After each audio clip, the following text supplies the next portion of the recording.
OTAs, over-the-air updates, the same way you're gonna get over-the-air updates on your smart products. So tomorrow you sell, you get this Android RoboCar, you commercialize it for Christmas, you sell 1,000 RoboCars this Christmas, you can just basically go to the developer console, update the new version of the app, push it, and 1,000 cars are automatically updated with the latest version and automatic security updates.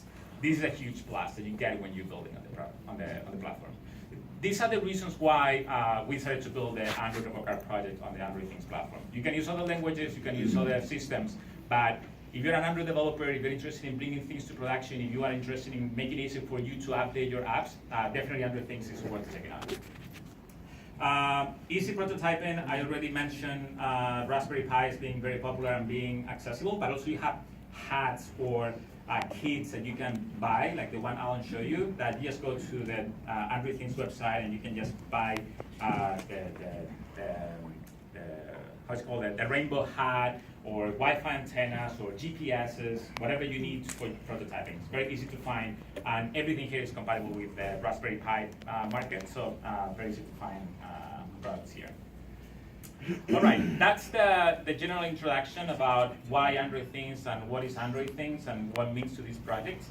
So let's get now into specific about the Android RoboCar. By the way, everything is documented online on this website, androidrobocar.com. And at the end of the presentation, I have a link to the slide. So don't worry about taking notes or trying to follow all the information that I'm going to put now.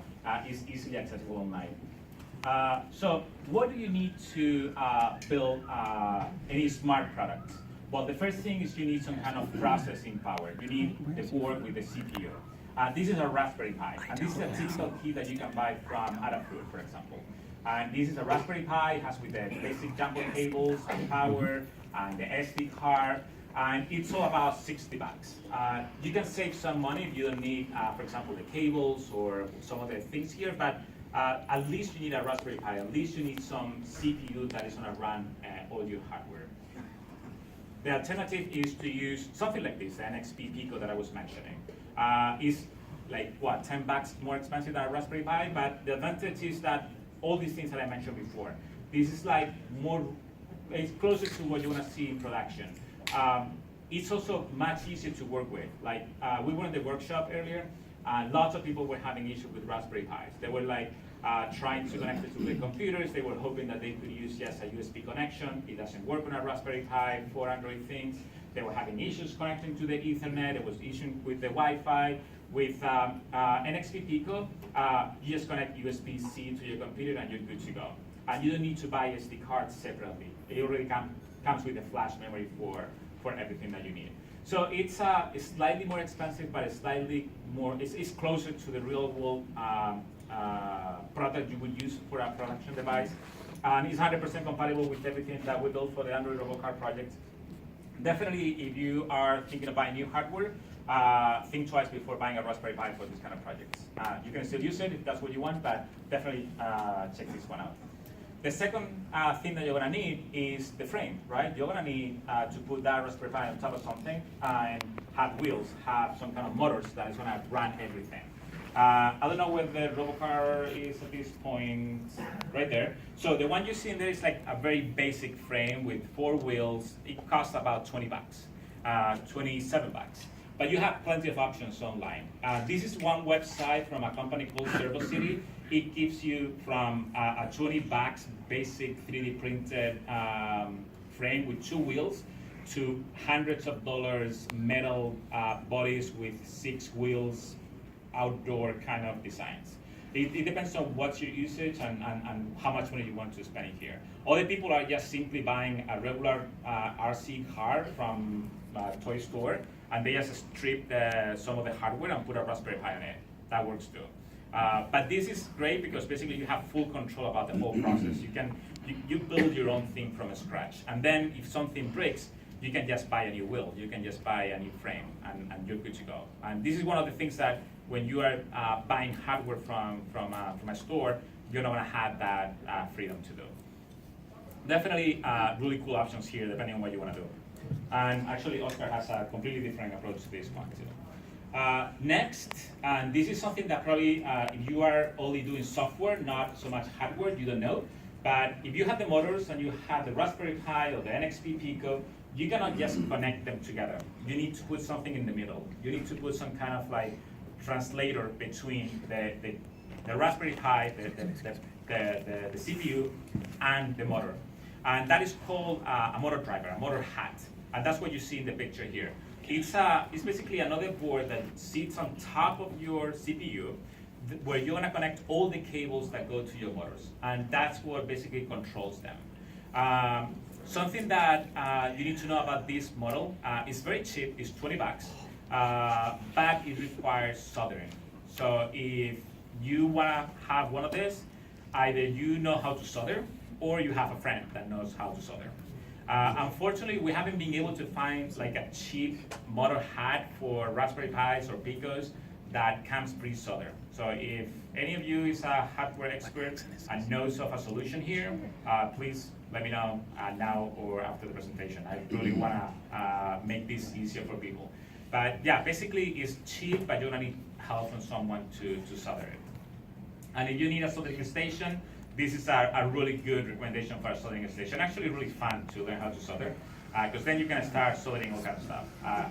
I got my soldering station for this project, and now I'm soldering cables at home. I'm just doing my repairs myself. I'm just soldering and unsoldering stuff that I didn't need to be soldered, but just I'm doing it. I can. So this actually is like 100 bucks. It's not that expensive, it's a bit of money, but definitely really good, and it's gonna last for a long time. Next is power. Right? You have your CPU, you have your motors, you need to give them some kind of energy. You have a couple of options here. Normally, people use a combination of both, but you can use just the one you see on the left is just a regular battery power that you use for your phone when you're traveling. You just want to make sure that you can recharge them when you're on the go. Anything like that will work to power a Raspberry Pi and the motors in your car. And actually that one, the picture, it's so good that I use my RoboCar for days, sometimes even weeks, and I don't need to recharge it. So it's definitely good enough for this kind of project. The cheaper option is the one on the right, which is like $3. Basically, it uses AA batteries to power your motors. That's a perfectly valid option too. The only thing that you need to be careful with the battery pack is that you need 2 USB connectors if you're going to be powering everything in there, because you need to power both the CPU and the motors, and those basically need 2 entries for energy. But as long as you have 2 USB ports, you're good to go. Remote controller, this is optional, but it's very useful, especially during development. If you want, when you're developing, because then you can make sure that things are working the way you intended, and then once the car is autonomous, you can just stop using it. Alternatively, if you don't want to spend the money on a remote controller like this one, you can just use an Android phone.